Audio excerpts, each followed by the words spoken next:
पूरे दिन कोई भी पढ़ाई नहीं कर सकता, करनी भी नहीं चाहिए। पूरे दिन पढ़ पढ़ के आपका दिमाग खराब हो जाएगा। ऐसा हो सकता है कि एग्जाम में आप ब्लैंक हो जाओ। इंस्टाग्राम मैंने अनइंस्टॉल ही कर दिया था, और अनइंस्टॉल मतलब कंप्लीट अनइंस्टॉल। और मैं फ़ोन अपनी मम्मी को देके आ जाती थी कि वो मुझे देना ही मत जब तक मैं पूरा ही पढ़ नहीं लूँगी। हार्ड वर्क से ज़्यादा स्मार्ट वर्क बहुत ज़रूरी है, और कंसिस्टेंसी बहुत ज़रूरी है। एक दिन 10 घंटे पढ़ लेने से और अगले दिन 2 घंटे पढ़ने से और फिर एक दिन 1 घंटा भी नहीं पढ़ने से कुछ नहीं होगा। मेरे साथ भी ऐसा ही होता था। मैं सोचती थी ये टॉपर ने 10 सेकंड में सवाल किया कैसे होगा।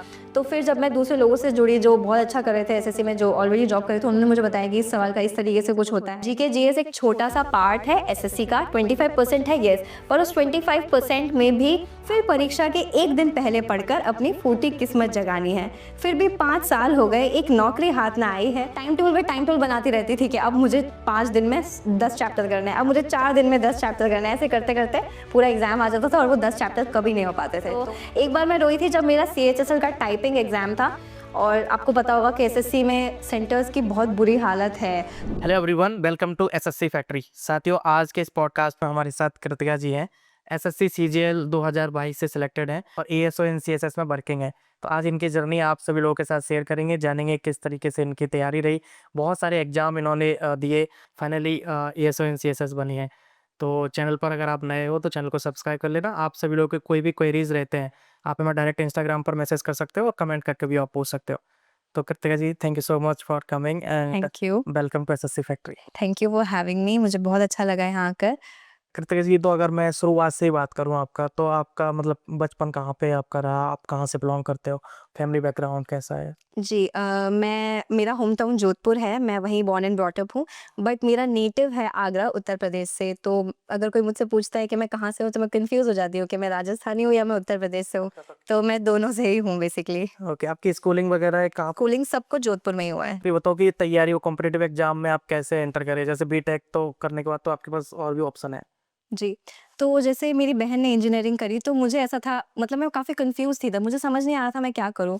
और मार्क्स मेरे साइंस में काफ़ी अच्छे थे, मेरे 12th में काफ़ी अच्छे परसेंटेज थे, मेरे फिज़िक्स में 100 ऑन 100 थे। तो पेरेंट्स को लगा कि इसको इंजीनियरिंग में ही भेजना चाहिए, जबकि मेरा रुझान हमेशा से आर्ट्स के सब्जेक्ट्स के प्रति भी काफ़ी ज़्यादा था। पर तब मैं इतनी कन्फ्यूज़ थी, तो जो सब कर रहे थे, जो भेड़-चाल में चल रहे थे, मैं भी उसी भेड़-चाल में चली गई और मैंने इंजीनियरिंग कर ली।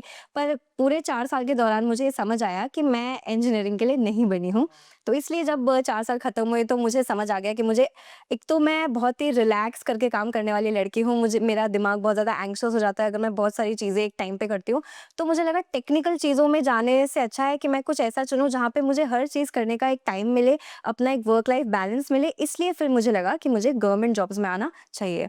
तो इसलिए मैंने गवर्नमेंट जॉब्स के लिए प्रिपेयर करना स्टार्ट कर दिया। कैसा रहा आपका कॉलेज लाइफ कैसे? कॉलेज लाइफ मेरी बहुत ही अच्छी थी, पर मुझे इंजीनियरिंग में इतना इंटरेस्ट नहीं था, इसलिए ठीक है।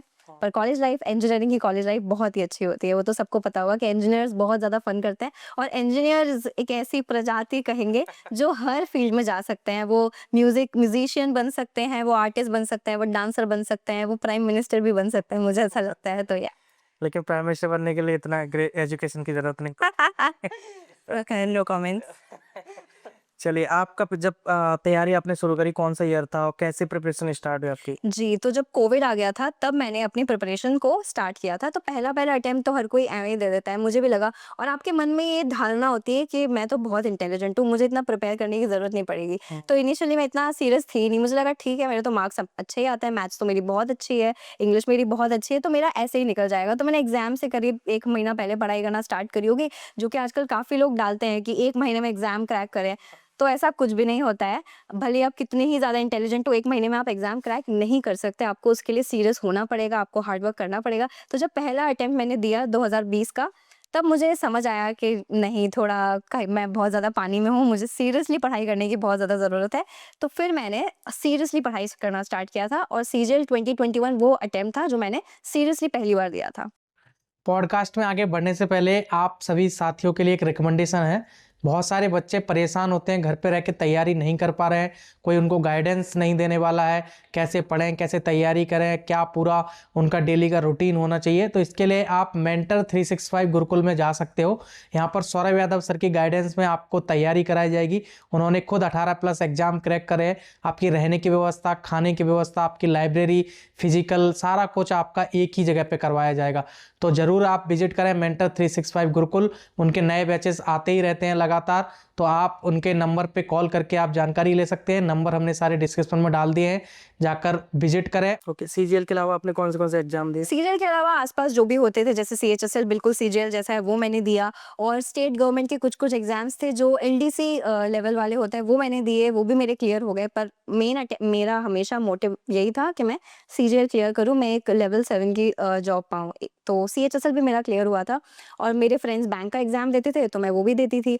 पर बैंक के लिए मुझे अलग टाइप की प्रिपरेशन चाहिए थी मैथ्स में, क्योंकि बहुत ही ईजी लेकिन डिफिकल्ट क्वेश्चंस होते हैं, मतलब कैलकुलेशन बहुत ज़्यादा चाहिए होती है उनके अंदर, तो उस तरह तो फास्ट आपको बहुत होना होता है। और रीजनिंग उनकी काफ़ी डिफिकल्ट आती है। तो मैंने कभी बैंक के लिए पढ़ाई नहीं करी थी, तो वो मेरा निकला नहीं था। तो मुझे समझ आया कि ठीक है, बैंक नहीं, मुझे एक दो नाव में सवार नहीं होना है, मुझे एक नाव में ही रहना है और उसे ही अच्छे से पार करना है। ओके, जब आपने 2020 वाला आपने अटेम्प्ट दिया, फिर आपको रियलाइज हुआ कि नहीं मुझे और अच्छे से तैयारी करनी है, तो वो और अच्छे से तैयारी कैसे करी आपने? मतलब कोचिंग लिया, कहाँ से गाइडेंस जी। मिली, या फिर सेल्फ आपने यूट्यूब वगैरह से करा? हाँ, तो सबसे अच्छा था कि मैंने अपनी कंपनी को अच्छा किया। मतलब मैं जिन लोगों से बातचीत करती थी, पहले मैं ऐसे ही अपने आस-पास वाले जो मेरे साथ प्रिपेयर कर रहे थे, मैं उनके साथ ही बात करती थी। हम कुछ भी थोड़ा बहुत पढ़ के सोचते थे कि नहीं, हम तो बहुत इंटेलिजेंट हैं। पर मैंने फिर टेलीग्राम पे ग्रुप्स जॉइन किए, जहाँ पर बहुत अच्छे-अच्छे एडमिन्स होते थे। कोई एमईए में एएसओ थे, कोई सीएसएस में एएसओ थे। तो वो जो मुझे गाइडेंस देते थे, तो उससे मुझे समझ आया कि ये लोग किस लेवल पे पढ़ाई कर रहे हैं और मेरे साथ वाले किस लेवल पे पढ़ाई कर रहे हैं, और मुझे अपनी कंपनी को बेटर करना है। तभी मैं समझ पाऊँगी कि एक्चुअल में रियल कॉम्पिटिशन क्या है। और तब कोविड चल रहा था, तो फिज़िकल कोचिंग तब इतनी थी ही नहीं, तो ऑनलाइन ही सब कुछ चल रहा था। तो मुझे समझ आया कि अपनी कंपनी को अगर आप बेटर करेंगे, तो आपको समझ आएगा कि मतलब ऐसा बोला जाता है ना कि you are average of the 5 person you meet. तो अगर आपके 5 लोग आपके साथ अच्छे होंगे, तो आप कहीं न कहीं उनके साथ उन जैसा बनने की कोशिश करोगे, उनसे बेटर होने की कोशिश करोगे। अगर आप अपने साथ ऐसे लोगों को रखोगे जो ऑलरेडी आप वाह, वाह, वाह! बहुत अच्छा कर रहे हो, बहुत अच्छा कर रहे हो, तो आप कभी बेटर होने की कोशिश करोगे ही नहीं। तो अच्छी कंपनी ने मुझे ये रियलाइज़ कराया कि मैं अभी बहुत पानी में हूँ, मुझे और बेटर करने की बहुत ज़रूरत है। तो पहला था अच्छी कंपनी, टॉपर्स के साथ मैंने बातचीत करना शुरू किया। मैं उनसे गाइडेंस लेती थी कि सर आपने कैसे किया? वो मुझे गाइड करते थे। और फिर मुझे समझ आया कि सब हार्ड वर्क से ज़्यादा स्मार्ट वर्क बहुत ज़रूरी है और कंसिस्टेंसी बहुत ज़रूरी है। एक दिन 10 घंटे पढ़ लेने से और अगले दिन 2 घंटे पढ़ने से और फिर एक दिन 1 घंटा भी नहीं पढ़ने से कुछ नहीं होगा। मुझे कंसिस्टेंटली, अगर मैं 3 घंटे भी पढ़ रही हूँ लेकिन मैं रोज़ पढ़ रही हूँ, वो नॉन नेगोशिएबल है। कंसिस्टेंसी नॉन नेगोशिएबल है। अगर आप टेस्ट भी दे रहे हो तो रोज़ दीजिए, नहीं तो मत दीजिए। 1 दिन टेस्ट देके 4 दिन टेस्ट नहीं देंगे, उससे कुछ भी नहीं होगा। तो consistency and smart work. Consistency के लिए मतलब थोड़ा डिस्ट्रैक्शन से बचना पड़ता है। जी। अभी तो सोशल मीडिया का इतना बहुत क्रेज हो गया है, तो बच्चे दूर नहीं रह पा रहे, फ़ोन से एडिक्ट हो गए, और पढ़ाई भी उनको ऑनलाइन ही करना है, तो वही फ़ोन पे ही पढ़ रहे हैं। तो उससे कैसे आप बचते थे? मतलब कैसे अपने आप को मोटिवेट रखा, नहीं मुझे 8 घंटे या 7 घंटे पढ़ाई करनी है डेली? तो सबसे ज़्यादा मेरे लिए जो वर्क किया वो था कि मैं डिस्ट्रैक्शन को एक रिवॉर्ड की तरह लेती थी। मतलब अगर मुझे फ़ोन चलाना है, मेरा बहुत मन है मुझे फ़ोन चलाना है, तो मैं सोचती थी कि अगर मैंने ये चैप्टर पूरा कंप्लीट कर लिया, अगर मैंने पूरा टेस्ट एक बार में दे के उसका एनालिसिस कर लिया, तो मैं आधा घंटे फ़ोन चला सकती हूँ। तो इस तरीके से मैंने डिस्ट्रैक्शन को एक रिवॉर्ड बना लिया, मैंने फ़न को एक रिवॉर्ड बना लिया कि अगर मैं ये चीज़ पूरा कंप्लीट कर लूँगी, तो मैं 1 घंटे फ़न करना डिज़र्व करती हूँ, otherwise I don't deserve it, तो मैं नहीं करूँगी फ़न। तो डिस्ट्रैक्शन को रिवॉर्ड बना के आप अच्छे से आप डिस्ट्रैक्शन का भी यूज़ कर सकते हो, क्योंकि पूरे दिन कोई भी पढ़ाई नहीं कर सकता, करनी भी नहीं चाहिए। पूरे दिन पढ़-पढ़ के आपका दिमाग खराब हो जाएगा। ऐसा हो सकता है कि एग्ज़ाम में आप ब्लैंक हो जाओ। अगर आप बहुत ज़्यादा उसमें घुस जाएँगे ना, तो आप मेबी आपको मतलब एक खेलना भी चाहिए, काम भी करना चाहिए, सब कुछ आपको एक बैलेंस लेवल पे करना चाहिए। तो ज मुझे लगता है ये काफ़ी लोगों के लिए वर्क कर सकता है। मतलब आप ऐसा सोचिए कि अगर मैंने ये पूरा टेस्ट देके इसका एनालिसिस किया, तो मैं 1 घंटे खेलने भी जा सकती हूँ, फिर मैं ये खाना भी खा सकती हूँ, या फिर मतलब हर चीज़ को आप एक रिवॉर्ड बना दीजिए। वो आप अच्छे से डिस्ट्रैक्शंस को यूज़ कर सकते हैं। मुझे फ़ोन चलाने का बहुत ज़्यादा शौक था। इंस्टाग्राम मैंने अनइंस्टॉल ही कर दिया था, और अनइंस्टॉल मतलब कंप्लीटली अनइंस्टॉल, और मैं फ़ोन अपनी मम्मी को देके आ जाती थी कि वो मुझे देना ही मत जब तक मैं पूरा ये पढ़ नहीं लूँगी, और वो मुझे नहीं देती थी। मतलब पेरेंट्स भी अगर आपके मेरे पेरेंट्स बहुत स्ट्रिक्ट थे पढ़ाई को लेकर, तो मैं उनको फ़ोन देके आती थी। मैं कहती थी मैं पूरा 2 घंटे बाद मुझे फ़ोन चाहिए, और मैं बीच में कई बार मेरा मन होता था कि मैं जाके ले लूँ। मैं कहती हूँ मम्मी 1 मिनट दे दो ना थोड़ा-सा, मम्मी नहीं देती थी। तो उन्होंने मेरी इस तरीके से हेल्प करी, वो भी स्ट्रिक्ट थे, तो इस तरीके से it worked out for me. So आप दूसरे लोगों का हेल्प ले सकते हैं, आप अपने पेरेंट्स का हेल्प ले लीजिए, आप कुछ भी करिए, पर सोशल मीडिया अनइंस्टॉल कर दीजिए। ऐसा हुआ है कि आप 2 दिन में एक बार चलो ठीक है देख लिया, वो भी रिवॉर्ड के तौर पे। एक बार आपने इंस्टॉल कर दिया इंस्टाग्राम, फिर आपको पता नहीं है स्क्रॉल करते-करते आपके 5-6 घंटे कब खत्म होंगे, आपको कुछ आइडिया ही नहीं लगेगा। तो वो एक चीज़ थी, क्योंकि मुझे भी काफ़ी ज़्यादा एडिक्शन था सोशल मीडिया का, तो मैंने वो बहुत ही मुश्किल से, but I was able to overcome. तो हाँ, it can work for other people. पढ़ाई के अलावा आपका क्या मतलब और अदर एक्टिविटीज़ होते थे? जैसे अभी एंटरटेनमेंट भी करना है, थोड़ा हेल्थ पे भी ध्यान रखना है, कैसे वो सारा चीज़ क्या करते थे आप? पढ़ाई के अलावा मुझे तो पढ़ाई के अलावा पढ़ाई में भी मेरा बहुत ज़्यादा इंटरेस्ट है। मैं बचपन से ही पढ़ाई मुझे पसंद है, पर मुझे दूसरी चीज़ें भी बहुत ज़्यादा पसंद है। मुझे पोएम्स लिखना पसंद है, मुझे डांस करना बहुत ज़्यादा पसंद है, मुझे गाने सुनने का बहुत शौक है। तो ये सब मैं करती थी, बट ये सब भी मैं बैलेंस्ड ही करती थी। ठीक है कि चलो अब मैंने इतना पढ़ लिया, अब मैं थोड़ी देर गाना सुनती हूँ। अपनी फ्रेंड से मुझे बातें करना बहुत पसंद है, आपको लग ही रहा होगा। मैं एक बार बोलने लगती हूँ तो मुझे रोकना ही पड़ता है। तो हाँ, तो मुझे काफ़ी सारी दूसरी चीज़ों में काफ़ी इंटरेस्ट है, बट पढ़ाई भी मेरे लिए उतनी ही इम्पोर्टेंट है। तो मैं एक बैलेंस लेके चलती हूँ। ओके, पोएम आपने पोएम की बात करी, जी। तो आपने कोई ऐसा पोएम लिखा हो जो मोटिवेट कर पाए बच्चों को? मोटिवेट तो मैं नहीं कहूँगी कि वो बहुत ही मोटिवेटिंग है, बट वो एक आपको एक रियल फेस दिखा सकता है वो पोएम कि एक्चुअल में क्या हो रहा है दुनिया में सरकारी एस्पिरेंट्स के साथ। तो मैं वो आपको एक पोएम सुनाती हूँ। तो मेरी पोएम का शीर्षक है सरकारी एस्पिरेंट। लिख लिख के पढ़ रहे हैं हाथों पर छाले, किस चैप्टर को आज पढ़ें और किसे कल के लिए टालें। चेहरे पर थकान, बुद्धि पर पड़े मकड़े के जाले। ऐसी कोई यूट्यूब वीडियो ना बची जो अब मेरे खून को उबाले। पलंग पे पड़े पड़े उंगलियां चल चुकी हैं 10-10 किलोमीटर। फोन पर स्क्रोलिंग देख घर वालों का बढ़ गया थर्मामीटर। आराम के लिए लग गया है कूलर से लेके रूम हीटर, पर कैसे लाऊं वो जोश वो ललक मेरे मन के भीतर। पर पढ़ाई का दिखावा ऐसा, ले लिए गए हैं 50 सब्सक्रिप्शन, लेकिन हाथ में कलम आ जाना अब तो लग रहा है मैटर ऑफ फिक्शन। खाली समय में आंखें फोन पे भी तो चिपकानी है, एक ब्रेक से दूसरे ब्रेक मेरी कसरत की यही कहानी है। बेरोजगारी को कोस कोस कर एक राम कहानी बनानी है, फिर परीक्षा के एक दिन पहले पढ़कर अपनी फूटी किस्मत जगानी है। फिर भी 5 साल हो गए, एक नौकरी हाथ ना आई है, मेरी ईट स्लीप रिपीट की मेहनत अब तक रंग ना लाई है। चलो अब समय नहीं, ट्विटर पे कैंपेन करने जाता हूँ। बस यही सब करके तो मैं एक सच्चा सरकारी एस्पिरेंट कहलाता हूँ। अरे वाह! ये बहुत सही मतलब बहुत शानदार लिखा है आपने। अभी मैं अगर गलतियों की कुछ बात करूँ, जैसे शुरुआती फ़ेज़ में आपसे भी बहुत सारी गलतियाँ हुई होंगी, तो ऐसी क्या मिस्टेक्स हैं जो एस्पिरेंट्स को अवॉइड करनी चाहिए अपनी तैयारी के दौरान? जी, मैं अपनी ही बात करूँगी कि मेरी सबसे बड़ी प्रॉब्लम थी कि मैं बहुत ही ज़्यादा ओवर कॉन्फिडेंट थी अपनी तैयारी को लेकर। तो मैं मॉक्स नहीं देती थी, मुझे लगता था ठीक है, मैं कर लूँगी, मुझसे हो जाएगा, मैं बाद में कर लूँगी। और एक बात होती है, जब आप प्रिपेयर करने लगते हो तो आप मॉक्स देने से डरने लगते हो। आपको लगता है कहीं आपको सच्चाई पता ना चल जाए। अगर आपने एक भी मॉक दिया और उसमें कम नंबर आ गए, तो आपको सच्चाई का सामना करना पड़ जाएगा कि अरे मेरी तैयारी तो उतनी है नहीं। तो मैं वही चीज़ करती थी, मैं मॉक्स देने से बहुत ही ज़्यादा कतराती थी। और कोई मुझे कहता था तूने मॉक्स नहीं दिए, तो मैं सोचती थी अरे यार मुझे आता है वो चैप्टर, मैं कर लूँगी, मुझे आता है, मैं मॉक्स दे दूँगी जब देना होगा। तो ये सबसे ज़्यादा बड़ी गलती थी मेरी कि मैं मॉक्स नहीं देती थी। और सेकंड, मैं एक प्रो हूँ प्रोक्रेस्टिनेशन में। मतलब कल करूँगी, ठीक है, कल हो गया, आज अभी चलो अभी 6-5 हो गए, अब मैं 6:30 बजे शुरू करूँगी। अच्छा 6:30 से थोड़ा ज़्यादा हो गया, मैं 7 बजे शुरू करूँगी। चलो अब खाना खा के शुरू करूँगी। इस तरीके से मैं चीज़ों को टालती गई। ऐसे करते-करते मेरे दिन कब चले गए मुझे पता ही नहीं चलता था। सुबह से रात हो गई, रात होते ही अब आज मैं जल्दी सो जाती हूँ, कल मैं सुबह जल्दी उठ के ये काम कर लूँगी। ना कोई जल्दी सोया जाता है, ना मैं जल्दी उठती थी। इस तरीके से मेरे दिन निकलते गए, मेरा टाइम जाता गया और देखते ही देखते प्री आ गया। देखते ही देखते मेंस आ गया। तो इस पूरे साइकिल में मेरा पूरा प्रिपरेशन गई भैंस क्या बोलते हैं? तेरी भैंस पानी। हाँ, तो मेरी प्रिपरेशन पूरी पानी में चली गई और मैं प्रोक्रेस्टिनेट करती ही रह गई। तो एग्ज़ाम का दिन आ गया और मुझे लग रहा था कि नहीं अभी भी 5 दिन बचे हैं। मैं टाइम टेबल बनाती रहती थी कि अब मुझे 5 दिन में 10 चैप्टर करने हैं, अब मुझे 4 दिन में 10 चैप्टर करने हैं। ऐसे करते-करते पूरा एग्ज़ाम आ जाता था और वो 10 चैप्टर कभी नहीं हो पाते थे। तो मुझे लगता है कि प्रोक्रेस्टिनेशन बहुत लोग करते हैं। सोशल मीडिया के ज़माने में आप प्रोक्रेस्टिनेट ही करते रह जाते हो। आपका दिमाग में एक तो इन रील्स की वज़ह से आपके दिमाग में रिटेंशन कैपेसिटी बहुत कम हो गई है। आप ज़्यादा बड़े वीडियोज़ देख ही नहीं पाते हो, आपको शॉर्ट्स देखने की आदत हो गई, रील्स देखने की आदत हो गई है। तो एक कोर्स कंप्लीट करने में लोग बहुत ही सारे दिन निकाल देते हैं ना, तो ये बहुत बड़ी मुझसे भी गलती हुई और आजकल के लोग भी ये गलती कर रहे हैं, मुझे ये दिखाई देता है।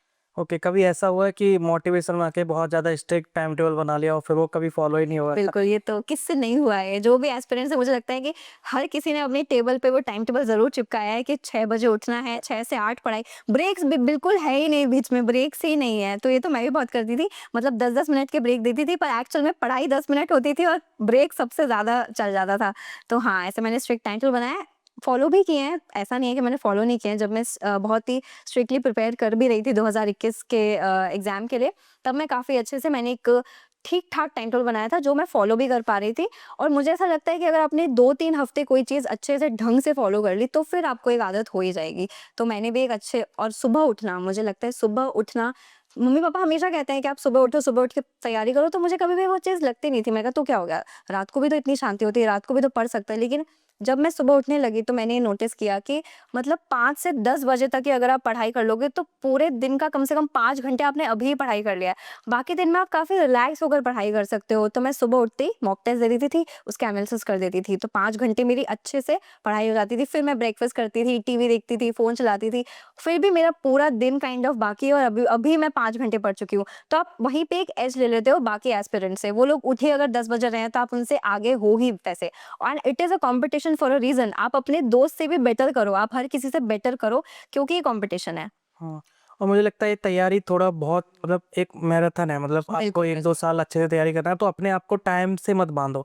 मुझे लगता है कि एक टारगेट बेस्ड पढ़ाई होनी चाहिए। जैसे शाम को सोने से पहले जी। आपने टारगेट बनाया टू डू लिस्ट में कि अपना कल हमें एक काम हुँ, करेंगे। हुँ। तो आप क्या सोचते हो, मतलब ऐसे ही करना चाहिए येस, या येस। और आप जैसे शाम को सोने से पहले क्या करते थे, वो सारा कुछ थोड़ा बताओ? जी, जी, जी। तो आपने बिल्कुल सही बात बोली कि एक मैराथन है। आप one day at a time लेके चलो। जैसा कि मतलब मुझे भी मेरे किसी सीनियर ने समझाया था कि आप खुद से ये पूछो कि आपने आज क्या किया है, और अगर आपने आज का दिन प्रोडक्टिव किया है तो आप बाकी दिन भी प्रोडक्टिव कर सकते हो। अगर आपने आज ही कुछ नहीं किया, आप बोलोगे चलो आज का दिन तो मेरा ऐसे ही था, मैं कल से मैं और अच्छा परफ़ॉर्म करूँगी, पर ऐसा नहीं है।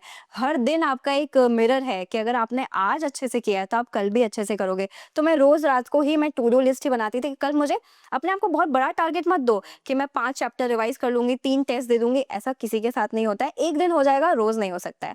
तो एक अच्छा-सा टारगेट दीजिए कि हाँ, मैं 2 चैप्टर रिवाइज़ करूँगी, मैं 2 वीडियोज़ देखूँगी, मैं 2 टेस्ट दूँगी और मैं 2 टेस्ट का एनालिसिस करूँगी। तो एक अच्छा-सा टारगेट देके और अपनी टू डू लिस्ट में से अगर आपने 80% भी कवर कर दिया तो मैं उसको एक जीत मानती हूँ। 100% नहीं भी हुआ कोई बात नहीं, पर 20% भी ना हो, कम से कम 70-80% अगर आपने अचीव कर लिया है, तो हाँ, आप आगे और बेटर कर सकते हो। आप में है बेटरमेंट की गुंजाइश। ओके, और तैयारी के दौरान मुझे लगता है कि बच्चे बहुत ज़्यादा अकेला फ़ील करते हैं, क्योंकि बहुत सारे बच्चे ऐसे होते हैं जिनके आस-पास कोई तैयारी करने वाला नहीं है। बहुत सारे बच्चे हमारे गाँव से बिलॉन्ग करते हैं और मतलब ऐसे एरिया से बिलॉन्ग करते हैं जहाँ ज़्यादा लोग हैं नहीं उनके आस-पास, और मम्मी-पापा को इतना पता नहीं है कि तैयारी का क्या कैसे, तो वो बहुत अकेला फ़ील करते हैं। और जैसे आपके केस में अगर मैं देखूँ, आपने बीटेक करने के बाद तैयारी शुरू करी, मतलब एक मतलब ऑलरेडी एक प्रेशर था आपके ऊपर। जी, बीटेक के बाद आप तैयारी कर रहे जी। हो, 2 साल एक हो गए आपको। उस टाइम जब आप कैसा फ़ील करते थे? मतलब कभी डिमोटिवेट होते थे, कभी तैयारी के दौरान आप रोए हो कभी, या हाँ। फिर जब आपको अकेला महसूस होता कैसे उसको टैकल करते थे? जी। बहुत ये बात बिल्कुल सही है कि बीटेक करने के बाद काफ़ी लोग सोचते हैं कि अरे आप तो ऑलरेडी एक बेटर पोज़ीशन में हो क्योंकि आपने बीटेक किया है, पर ऐसा नहीं है। जब आपके सारे फ्रेंड्स ऑलरेडी जॉब में हैं और वो प्राइवेट जॉब्स में हैं, वो ऑलरेडी 70-80 हज़ार रुपए कमा रहे हैं, उनकी ऑलरेडी जॉब्स हैं, वो ऑलरेडी घूमने जा रहे हैं। तो आप कहीं न कहीं अपने आप को बहुत पीछे महसूस करते हो। आपको लगता है यार अभी तो हमारी प्रिपरेशन ही शुरू हुई है, हमारी नौकरी कब जाके लगेगी, कब हमें सैलरी मिलना शुरू होगी। तो ये एक प्रेशर मुझ पे हमेशा से ही था। मैं रोई, हाँ, मैं काफ़ी बार रोई हूँ रिज़ल्ट आने के टाइम पे। मैं रोती थी। अगर रिज़ल्ट अच्छा होता था तो भी मैं रोती थी और ख़राब होता था तो भी मैं रोती थी। तो एक बार मैं रोई थी जब मेरा सीएचएसएल का टाइपिंग एग्ज़ाम था और आपको पता होगा कि एसएससी में सेंटर्स की बहुत बुरी हालत है। तो हाँ, मेरे सेंटर की भी काफ़ी बुरी हालत थी। मेरा कीबोर्ड बिल्कुल ही वर्क नहीं कर रहा था। मैंने कम से कम 4-5 कीबोर्ड बदल दिए और बाकी लोगों का टाइपिंग एग्ज़ाम शुरू हो चुका था। तब तक मैं कीबोर्ड्स ही ढूँढ रही हूँ कि अब ये वाला कीबोर्ड, फिर मैं ट्राई करके देख रही हूँ, वो भी नहीं हो रहा है। तो ऐसे करते-करते मैंने 4-5 कीबोर्ड बदले, फिर एक कीबोर्ड मिला जिसमें बैकस्पेस वर्क नहीं कर रहा था। मैंने कहा ठीक है, मैं इतना अच्छे से करूँगी कि मैं बैकस्पेस मुझे यूज़ ही ना करना पड़े। पर ऐसा हो नहीं सकता कि आपको बैकस्पेस यूज़ ना करना पड़े। तो उस टाइम पे मैं टाइपिंग के टाइम ही मैं रो रही थी। टाइपिंग करते-करते मुझे पूरा धुंधला दिख रहा है और मेरे आँसू टप-टप टपक रहे हैं। पर और मेरे पास वालों का सबका टाइपिंग खत्म हो गया है। पर मेरे पास में एक लड़का था, उसने मुझे मोटिवेट किया कि बस 4 लाइन बची है, तुम कर लोगी, तुम करो, रो मत। मैं बीच में पॉज़ हो गई, मैं एकदम फ्रीज़ हो गई, मैं कर ही नहीं पा रही थी। फिर उसने मुझे मोटिवेट किया तो मैंने कंप्लीट किया और मेरा टाइपिंग हो गया। मतलब मैंने जो मन में सोचा था कि मैं बैकस्पेस नहीं यूज़ करूँगी, तो मैंने बैकस्पेस नहीं यूज़ किया। 1-2 वर्ड्स गलत हुए होंगे, पर मैं वो कर चुकी थी। तो मैं घर आके बहुत रोई और मैंने ये चीज़ सीखी कि मेरी 100% प्रिपरेशन से कुछ नहीं होता है। कई बार आपके एक्सटर्नल फैक्टर्स ऐसे होंगे जो आपको नहीं आगे जाने देंगे।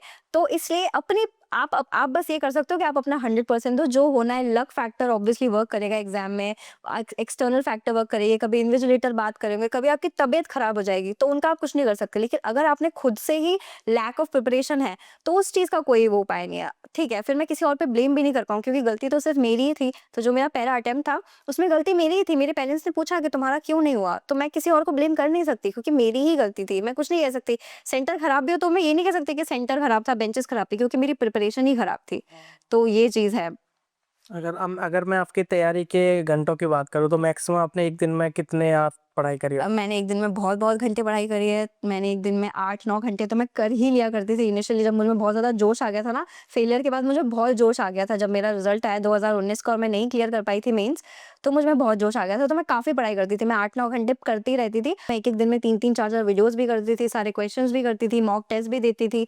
तो वो एक फ़ेज़ था, कम से कम 2-3 महीने वो चला। मैं 7-8 घंटे रोज़ पढ़ाई करती थी और मुझे लगता है कि उसने मेरी प्रिपरेशन को बहुत हेल्प किया, क्योंकि मेरा बेस इतना ज़्यादा स्ट्रॉन्ग हो गया मैथ्स का, इंग्लिश का, हर चीज़ का, क्योंकि मैंने इतना ज़्यादा उनमें पढ़ाई में मेहनत करी है।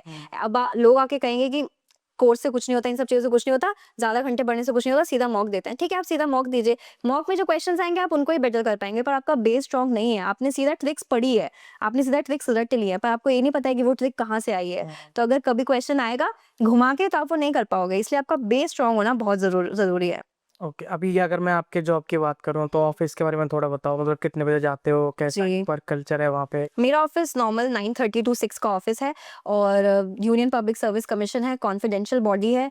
तो वर्क कल्चर मैं कहूँगी कि देखिए, सेक्शन सेक्शन पे डिपेंड करता है। किसी मिनिस्ट्री में कोई सेक्शन बहुत हैवी हो सकता है और कोई सेक्शन बहुत ही लाइट वर्क हो सकता है कि लोग वहाँ पे मज़े में 2-3 घंटे काम कर पा रहे हैं। तो यूपीएससी में भी कुछ ऐसे सेक्शंस हैं जहाँ बहुत हैवी वर्कलोड है, कहीं पे बहुत नॉर्मल वर्कलोड है।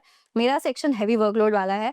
तो हाँ, मैं 9:30 जाती हूँ, तो मैं 9:30 जाते ही काम करने लगती हूँ। फिर सीधा ब्रेक लेती हूँ लंच टाइम पे। लंच टाइम पे अच्छा खासा 1 डेढ़ घंटे आपको ब्रेक मिल जाता है। लंच करो, थोड़ा वॉक कर लो, फिर आके थोड़ा रिलैक्स कर लो, फिर से काम पे लगो।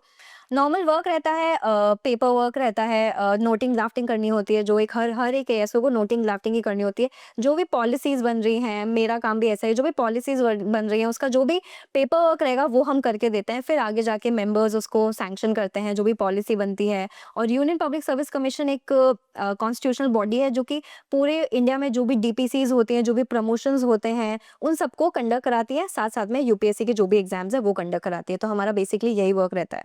ओके, अभी दिल्ली में पॉल्यूशन बहुत ज़्यादा है, हाँ, बहुत ज़्यादा। तो अभी मतलब जैसे बहुत सारे बच्चे कमेंट भी कर रहे हैं कि सर मैं एएसओ के लिए, मतलब एएसओ अगर बन जाता हूँ तो दिल्ली रहना पड़ेगा 60 साल के लिए। तो अब आपको भी, आप एएसओ हो तो आपको पूरा लाइफ यहीं रहता है, नहीं है? तो कैसा लगता है ये सोच के आपको? ये सोचकर मुझे बिल्कुल अच्छा नहीं लगता है और मैं जहाँ से आई हूँ वहाँ का काफ़ी अच्छा एक्यूआई रहता है हमेशा ही। तो पहले जब मैं दिल्ली आई थी तो मैं काफ़ी ज़्यादा दिल्ली को मैंने फैंटेसाइज़ कर रखा था कि दिल्ली जाके ये करूँगी, वो करूँगी। पर अब पॉल्यूशन को देखते हुए मैं कुछ नहीं करती हूँ, मैं पूरे टाइम घर में रहती हूँ। तो आगे के साल कैसे होंगे, मुझे नहीं पता कैसे होंगे। मैं काफ़ी स्कैर्ड हूँ खुद को लेकर, अपने आने वाले फ्यूचर जनरेशन को लेकर। मैं अपने पेरेंट्स को कभी भी दिल्ली नहीं बुलाती हूँ। मैं कहती हूँ कि तुम वहीं रहो, मैं वहाँ आती हूँ। तो हाँ, अगर आप सोचते हैं कि एक फैक्टर हो सकता है जॉब लोकेशन के लिए, तो मैं मानती हूँ कि बिल्कुल ये एक फैक्टर है। आप इस चीज़ को कंसिडर करिए, बिकॉज़ पॉल्यूशन ऐसा नहीं है, लोगों को लगता है कि ठीक है, क्या हो गया इतना, मतलब दिखता नहीं है, फ़ील नहीं होता, लेकिन जब आपको फ़ील होने लगेगा ना वो, तब आप समझोगे कि पॉल्यूशन कितना बड़ा फैक्टर है। अभी हम शॉर्ट में स्ट्रेटजी जान लेते हैं 2026 वाले बच्चों के लिए। काफ़ी ज़्यादा मोटिवेट हो रहे होंगे आपको देखकर और वो चाहते होंगे कि आप कुछ ऐसी बातें उनको बता दो जो उनकी तैयारी में हेल्प करें। जी। तो इंग्लिश से हम शुरू करते हैं। इंग्लिश से काफ़ी ज़्यादा बच्चे डरते हैं और आपका इंग्लिश अच्छा था शुरू से। हमें तो इंग्लिश के बारे में थोड़ा बताओ कि बेसिक इंग्लिश है उनका, या फिर मानो अभी मतलब इंग्लिश में कुछ भी नहीं आता, क्योंकि एसएससी का डिफरेंट इंग्लिश है और वैसे आपने स्पीकिंग और ये सब अलग है। तो कैसे इंग्लिश की शुरुआत करें बच्चे? बिल्कुल। तो इंग्लिश में अगर आप एक चाहते हैं कि आप अपना बेस स्ट्रॉन्ग करें, तो पहले तो रोज़ थोड़ा-थोड़ा पढ़ना शुरू कीजिए। कोई नॉवल पढ़ सकते हैं, न्यूज़पेपर पढ़ सकते हैं। तो लेकिन आपको सबसे ज़्यादा एक चीज़ पे फ़ोकस करनी है, वो है अपने रिसोर्सेज़ हमेशा कंसाइज़ रखने हैं। 10 किताबें नहीं पढ़नी है, 10 लोग 10 किताबें बोल रहे हैं, आपको नहीं पढ़नी है। आपको अपनी किताब 1-2 चुननी है, जो आपके लिए वर्क करती हो। जैसे मेरे लिए और काफ़ी सारे लोगों के लिए वर्क करती है नीतू सिंह की वॉल्यूम 1। तो मैंने उस बुक को रिलिजियसली पढ़ा, मैंने स्टार्ट से लेके एंड तक उसको अच्छे से पढ़ा हुआ है, अच्छे से रिवाइज़ किया है बार-बार। उससे मेरे सारे जो भी ग्रामर के बेसिक कॉन्सेप्ट्स थे वो क्लियर हुए। और अगेन वोकैब्युलरी के लिए ब्लैक बुक मैं मानती हूँ कि वही बेस्ट बुक है वोकैब्युलरी के लिए। अब दुनिया के सारे शब्द तो कोई ना वैसे याद कर सकता है, तो कोई 1-2 वर्ड्स भले ही आपको नहीं आए, लेकिन ब्लैक बुक बिल्कुल एसएससी से डेडिकेटेड एक बुक है। तो black book and volume 1 from Neetu Singh, ये आपका बेस स्ट्रॉन्ग करने में बहुत ज़्यादा हेल्प करेंगे। And the third thing is previous year questions. तो मॉक्स बिल्कुल नॉन नेगोशिएबल है। प्रीवियस ईयर क्वेश्चंस को अच्छे से कीजिए, उनका एनालिसिस कीजिए। सिर्फ टेस्ट देने से कुछ भी नहीं होता है। आप उसका एनालिसिस कीजिए कि कौन से क्वेश्चन आप गलत कर रहे हैं, और अगर फिर भी आप गलत कर रहे हैं तो आप लैग कर रहे हैं। इसलिए analysis is very very important. तो इंग्लिश में आपके लिए काफ़ी ज़्यादा वर्क वर्क करेगा। और ये इंग्लिश पढ़ना भी एक मैराथन है, एक दिन पढ़ के किसी की इंग्लिश अच्छी नहीं हो सकती है। मैथ्स भले आप एक दिन पढ़ लेंगे तो आप अगले दिन वो सवाल कर लेंगे, लेकिन इंग्लिश में it is not necessary. English में कुछ भी सवाल कैसे भी घुमा के पूछ सकते हैं, बहुत ज़्यादा ग्रामेटिकल चीज़ें होती हैं, टेंसेस होता है, डायरेक्ट इनडायरेक्ट होता है, तो आपको एक बेस स्ट्रॉन्ग करना बहुत ज़रूरी है। और रीडिंग कॉम्प्रिहेंशन काफ़ी लोग पूछते हैं कि वो कैसे हम अच्छा बनाएं, तो देखिए उसके लिए कोई भी रामबाण नहीं है कि आप रीडिंग अलग-अलग तरीके के पैसेजेस आएँगे, कभी कोई पैसेज, कभी कोई पैसेज, तो वो बस या तो रीडिंग कॉम्प्रिहेंशन मतलब रीडिंग, तो आपकी रीडिंग अगर अच्छी होगी तो आप ढूँढ पाएँगे। तो किसी भी कॉम्प्रिहेंशन को लीजिए, उसको अच्छे से डिटेल में पढ़िए, उसमें जो भी वर्ड्स हैं उनके वर्ड मीनिंग्स नोट डाउन कीजिए। इस तरीके से आप वोकैब को भी कवर कर रहे हैं, आप ग्रामर को भी कवर कर रहे हैं और आपका रीडिंग कॉम्प्रिहेंशन भी अच्छा हो रहा है। And PYQs are always there for reading comprehension. तो मेरा ये मानना है कि अगर किसी का 50% भी कोर्स कंप्लीटेड है इंग्लिश में, तो बाकी अपना 50% प्रीवियस ईयर क्वेश्चन से कंप्लीट कर सकते हैं ईज़िली। ओके, तो ये इंग्लिश की बात कर ली हमने। अभी अगर हम जीके जीएस की बात करें और फिर मैथ का पहले समझ लेते हैं, मैथ के बारे में थोड़ा बताओ, मैथ के कैसे स्ट्रेटजी? तो मैथ्स के लिए आप पहले बहुत सारी यूट्यूब वीडियोस अवेलेबल है, बहुत सारी टीचर्स अवेलेबल हैं, तो आप पहले फ्री कोर्सेज़ की तरफ जाइए। पहले देखिए कि कौन से टीचर की आपको बात समझ आ रही है, क्योंकि हर कोई पढ़ा रहा है, हर कोई अच्छा पढ़ा रहा है, तो आपसे कौन वाइब कर पा रहा है, आपसे कौन रेजोनेट कर पा रहा है। कोई बहुत हाई लेवल पढ़ाता है, कोई नॉर्मली बेसिक से पढ़ाता है, तो जो आपसे रेजोनेट कर पाए आप उन टीचर को चुनिए, उनका कोर्स भी ले सकते हैं, क्योंकि ऑब्वियसली फ्री में उतना अच्छे से वो नहीं बताते हैं जो पेड कोर्सेज में वो बताते हैं। तो आप पेड कोर्स लीजिए, सब कुछ आपके फ़ोन पे अवेलेबल हो जाएगा। रिलीजियसली वीडियोस कंप्लीट कीजिए, अपना बेस कंप्लीट कीजिए, और अगर आपका काइंड ऑफ 50% कोर्स कंप्लीट हो गया है, तभी से आप मॉक देना स्टार्ट कर दीजिए, और बाकी जो भी आपका रहेगा वो मॉक स्ट्रैटेजी, मॉक एनालिसिस से आप अपना संभाल सकते हैं। पर आपको कोर्स अपना पूरा कंप्लीट करना है। कैलकुलेशन आपकी बहुत स्ट्रांग होनी चाहिए। तो जैसे मैंने 30 तक टेबल्स याद करी थी, 25-30 तक मुझे स्क्वायर्स याद थे, क्यूब्स याद थे। इससे क्या होता था, बहुत ही फास्ट मैं कर पाती थी सारे क्वेश्चंस। और डिजिटल सम और यूनिट डिजिट, ये जो दो चीज़ होती हैं, जो लोग पढ़ाई करते हैं उनको पता होगा कि ये यूट्यूब पे आपको अच्छे से इनका वीडियो मिल जाएगा। यूनिट, कई सारे क्वेश्चन में आपको पूरा अंदर तक घुसने की ज़रूरत ही नहीं है, सोल्यूशन करने की ज़रूरत ही नहीं है। आपको बस देखना है कि यूनिट डिजिट मैच हो रहा है कि नहीं, डिजिटल सम मैच हो रहा है या नहीं। इन सब छोटे-छोटे ट्रिक्स से आप अपने क्वेश्चंस को कर सकते हैं। और सबसे इंपॉर्टेंट है मैथ्स के अंदर आर्ट ऑफ स्किपिंग। क्वेश्चंस को स्किप करना सीखिए। आपको पता होना चाहिए कि ये क्वेश्चन मेरे 5 मिनट लेगा, तो उस 5 मिनट में आप 5 ईज़ी सवाल कीजिए, क्योंकि मार्क्स तो सबके ही सिमिलर हैं। तो आपको कोई भी क्वेश्चन ईगो पे नहीं लेना है कि अरे ये वाला टॉपिक तो मैंने अच्छे से पढ़ा हुआ है, मेरे ईगो पे आ गई कि ये मैं करके ही रहूँगा। ऐसे कर के आपका पूरा टाइम निकल जाएगा और आपका सारे बाकी क्वेश्चंस छूट जाएँगे। तो आर्ट ऑफ स्किपिंग बहुत ही ज़्यादा ज़रूरी है। एलिमिनेशन भी बहुत ज़रूरी है। अगर आपने देख लिया है कि इसमें इस तरीके के क्वेश्चन में डिजिटल सम से आप एलिमिनेट कर दीजिए, दो आपके एलिमिनेट हो गए, फिर आपको पता है कि इन दोनों में से ही कुछ होगा, तो आपके माइंड में आप प्रिपेयर्ड रहेंगे कि ऐसा-ऐसा मुझे कुछ आंसर आना है, तो आपका आंसर आ जाएगा। ओके, जैसे इसमें एक प्रॉब्लम आता है मतलब स्पीड का, जैसे वही कैलकुलेशन स्पीड की आपने बात करी कि सवाल तो वो कर ले रहे हैं, बट इसमें कंपटीशन स्पीड का ही है। मतलब वो 1.5 मिनट ले रहा है, जी। वही बच्चा वो 30 सेकंड में कर दे रहा है, तो सिलेक्शन उसी का होगा फिर। तो इसमें मतलब क्या और ऐसे प्रैक्टिसेस कुछ है जिससे कैलकुलेशन स्पीड फास्ट हो सके? एक तो आपको वही टेबल्स और स्क्वायर्स वगैरह आपके बहुत हेल्प करते हैं, जो मैंने बताया यूनिट डिजिट और डिजिटल सम वाली चीज़ें। और जब आप टेस्ट का एनालिसिस करेंगे तो ऊपर हमेशा लिखा आता है कि टॉपर ने कितना टाइम लिया, एवरेज टाइम कितना है और आपका टाइम कितना है। तो अगर आपका एवरेज से भी कम टाइम है, तो आप हमेशा नीचे जाके सोल्यूशन देखिए कि उसका सोल्यूशन क्या हो सकता था, उसमें कोई ट्रिक बताई होगी, तभी वो सवाल 10 से 15 सेकंड में कोई क्वेश्चन नहीं हो सकता है अनलेस उसकी कोई ट्रिक हो, है ना? तो आप वो ट्रिक को याद कीजिए, और अगर वो सवाल बहुत ज़्यादा आ रहा है तो आप उस ट्रिक को, अगर आपको समझ नहीं भी आ रही है तो रट लीजिए और हमेशा उस ट्रिक से वो सवाल करने की कोशिश कीजिए। ट्रिक्स, और हमेशा एक ट्रिक्स की एक अलग छोटी सी नोटबुक मेंटेन कीजिए। हर टेस्ट से पहले उसको रिवाइज कीजिए और फिर आप एग्जाम देने बैठिए। आपको काफ़ी ज़्यादा डिफरेंस दिखाई देगा, क्योंकि मेरे साथ भी ऐसा ही होता था। मैं सोचती थी ये टॉपर ने 10 सेकंड में सवाल किया कैसे होगा। तो फिर जब मैं दूसरे लोगों से जुड़ी जो बहुत अच्छा कर रहे थे एसएससी में, जो ऑलरेडी जॉब कर रहे थे, उन्होंने मुझे बताया कि इस सवाल का इस तरीके से कुछ होता है, रेशियो एंड प्रोपोर्शन के कुछ ट्रिक्स होते हैं, मिक्सचर एलिगेशन में ट्रिक्स होते हैं, वो आप बहुत ही ईजिली, बहुत ही जल्दी से वो क्वेश्चंस कर सकते हैं। तो ट्रिक्स का सहायता ले सकते हैं आप मैथ्स के अंदर। और डेली प्रैक्टिस करोगे बहुत ज़्यादा तो फिर वो डेली प्रैक्टिस तो करनी ही है मैथ्स को। आप, ऐसा नहीं है कि आप 2 दिन पढ़ के फिर 2 दिन छोड़ दीजिए, ऐसा नहीं कर सकते। आपको रोज मैथ्स पढ़ना है। ओके, अभी जीके जीएस के बारे में थोड़ा और बताओ। जीके जीएस से बहुत ज़्यादा डरते हैं बच्चे, जी। तो कैसे आपने कंप्लीट करा, या फिर कोई ऐसा रिसोर्स हो जहाँ से मतलब बच्चे कर सकते हैं? जीके जीएस को कंप्लीट करना तो एक मिथ ही है, आप कंप्लीट कर ही नहीं सकते। दुनिया में जनरल नॉलेज अथाह है, और मैं यही बोलूँगी कि आपको यूपीएससी का एग्जाम नहीं क्लियर करना है। जीके जीएस एक छोटा सा पार्ट है एसएससी का, 25% है येस, पर उस 25% में भी आप पूरे 25 में से 25 नहीं कर सकते हैं क्वेश्चंस। तो आपको ऐसा नहीं करना है कि आप अपने दिन का 25% जीके जेएस को दे रहे हैं, ऐसा आपको नहीं करना है, क्योंकि आप 25% दे के भी आपके मार्क्स कभी भी पूरे नहीं आएंगे। तो आपको रिटर्न ऑफ इन्वेस्टमेंट कितना है आपको ये देखना है। अगर आपने पूरा हिस्ट्री का पूरा कंप्लीट कर भी लिया कोर्स, फिर भी आपका हो सकता है आपका जो हिस्ट्री का सवाल है वो आपसे ना हो। तो इसलिए स्मार्टली, इसी को बोलते हैं स्मार्ट वर्क। अगर आप मैथ्स में कोई चैप्टर करेंगे तो हो सकता है 90% प्रोबेबिलिटी है कि आप वो सवाल सही से कर लेंगे, लेकिन जीके जेएस में ऐसी कोई गारंटी नहीं है। तो सुबह उठ के लाइव जो भी करंट अफेयर्स चल रहे हैं, आई नो बहुत ही फैसिनेटिंग लगता है करंट अफेयर्स साथ साथ में पढ़ना, बहुत ही इंटरेस्टिंग लगता है, आपको क्यूरियोसिटी भी होती है, लेकिन अगर वो आपके आपके एग्जाम में आपको हेल्प नहीं कर रहे हैं, then it is a time waste.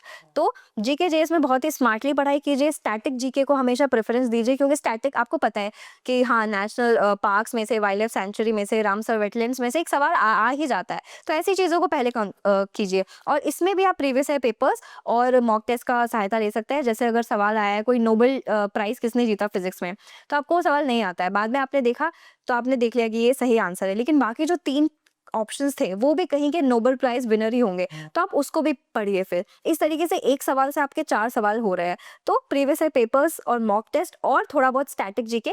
Current affairs में बोलूँगी कि आप वीकली या फिर 15 डेज का आप करंट अफेयर्स कर लीजिए। रोज़ का करंट अफेयर्स करने से आपका टाइम वेस्ट होगा और मोस्ट प्रोबेबली उनमें से एक भी सवाल नहीं ही आएगा। ओके। रीजनिंग तो बहुत सारे बच्चे कर ही लेते हैं, मतलब मोस्टली रीजनिंग से इतना कुछ दिक्कत होती नहीं है। अभी लास्ट में इंटरव्यू के हमने बहुत सारी डिस्कस कर ही लिया है ऑलरेडी। लास्ट में आप कुछ और कहना चाह रहे हो बच्चों को, या फिर कुछ छूट गया हो जो आप शेयर कर रहे हो, चाहे वो मोटिवेशनल पर्सपेक्टिव से हो, स्ट्रेटजी वाइज, जो भी चीज़ें आप बताना चाहो, लास्ट में क्या बोलोगे? मैं लास्ट में यही कहना चाहती हूँ कि हार्ड वर्क और स्मार्ट वर्क नॉन नेगोशिएबल है। कोई भी आप वीडियो देखेंगे कि 6 महीने में कैसे पार करें, 5 महीने में कैसे आप एसएससी सीजीएल, तो ऐसी वीडियोस आपको बहुत फैसिनेट करती हैं कि अरे ये मुझे करना है। तो ऐसा नहीं है, हर किसी के साथ ऐसा नहीं हो सकता है। आपको 1 साल लगेगा एंड इट्स फाइन। आप ये मत सोचिए कि अगर आपको ज़्यादा टाइम लग रहा है तो आप फेलियर है, ऐसा नहीं है। और मुझे लगता है कि फेलियर आपकी लाइफ में बहुत ही बड़ा रोल प्ले करता है। मुझे लगता है कि अगर मैं फेल ना होती 2020 वाले अटेम्प्ट में, तो शायद मैं 2021 में अच्छे से पढ़ाई नहीं करती और 2022 में भी अच्छे से पढ़ाई नहीं करती। 2021 में मुझे ऑडिटर मिला एंड स्टिल मैं कहीं न कहीं सैटिस्फाई नहीं थी। मुझे था कि नहीं, मुझे और भी कुछ चाहिए, तो मैंने और मेहनत करी और मुझे 2022 में एसओसीएसएस जो मेरी ड्रीम जॉब थी वो मिल गई। तो इसी तरीके से फेलियर को आप अपना स्टेपिंग स्टोन बनाइए। आप उसको फेलियर सोच के ये मत सोचिए कि अरे मेरी तो किस्मत ही खराब है, मेरे साथ ऐसा हो ही नहीं सकता, मैं बना ही नहीं हूँ इस चीज़ के लिए, ऐसा नहीं है। तो अगर आप ट्राई करेंगे आपसे ज़रूर होगा। ये कोई रॉकेट साइंस नहीं है जो कुछ सर्टेन स्टूडेंट से ही हो सकता है, ऐसा कुछ नहीं है कि टॉपर्स ही क्लियर कर पाएंगे, ऐसा कुछ भी नहीं है। मुझे लगता है हर कोई कर सकता है क्लियर। काफ़ी अच्छा आसान एग्जाम है। अगर आप हार्ड वर्क करेंगे, कंसिस्टेंट रहेंगे, परसिवरेंस है आपके अंदर, तो आप ज़रूर क्लियर कर लेंगे। Okay, great. Nice to talk to you and thank you so much. Once again. आप अपना कीमती समय लेकर आप यहाँ तक आए थैंक और यू। बच्चों के लिए आपने इतना कुछ बताया। आई होप साथियों आपको बहुत कुछ सीखने को मिला होगा इनकी जर्नी से। इन्होंने बहुत सारी चीज़ें आपको ओपन होके बताई कि कैसे तैयारी करना है, कैसे आप जब आप डिमोटिवेट होते हो तो कैसे अपने आप को संभालना है। और इस तैयारी में आप ऐसा नहीं हो सकता है कि आप 1 साल में कर ही ले जाओ। बहुत सारे टॉपर मैंने देखे हैं कि 2-3 साल उनका सिलेक्शन नहीं हुआ है, लेकिन जब सिलेक्शन हुआ तो बहुत अच्छी रैंक लेके वो आए हैं। तो आप लगे रहो, मेहनत करते रहो, एक ना एक दिन आपका भी सिलेक्शन होगा और आप भी एक ना एक इस प्लेटफॉर्म पर आकर अपनी जर्नी सबको शेयर कर रहे होंगे। यहाँ तक वीडियो देखने के लिए thank you so much. Bye bye and take care. Bye.